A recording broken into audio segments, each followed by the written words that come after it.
Welcome to Treasure Island. Summary of chapters 22 through 25. When last we left Jim, he was in the stockade with some of his pals, a couple dead bodies laying around because of the recent battle with the pirates.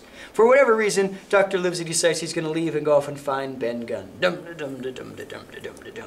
Now Jimmy decides he's not going to be outdone, and so he leaves as well to go find something to do. And with that, he finds himself wandering around the woods, and sure enough, he comes across something known as the coracle, or as we like to say, Ben Gunn's goat boat, some sort of bathtub-looking thing made from goat skins. And Jimmy, on a whim, decides that he's going to take this thing and sail on the ocean. But it becomes harder than he thought, and he starts to get very, very scared. Good news for him. He finds himself, by luck, just wandering right alongside of the Hispaniola and says, hey, I'm going to mess with the pirates. And so for that reason, he leans over and he cuts one of these ropes, and the Hispaniola starts to drift off out of control. And he's like, yeah, suckers, now you got problems. Only problem is, now Jim is going to be left to his own devices, and he gets very, very scared to the point where he starts to pray for his life because he swears he's going to die.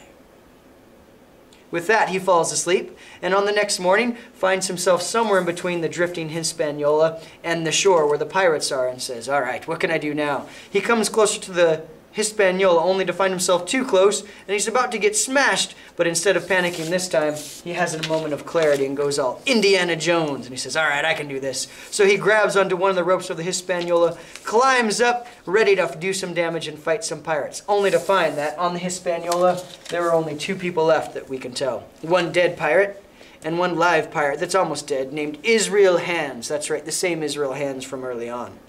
And now he jumps on board and he says, all right, guys, I'm in charge now. You're going to do what I say. And he strikes the Jolly Roger, brings down the pirate flag, and takes over the ship. And says, Israel, you can call me Captain. Captain Jim, that is.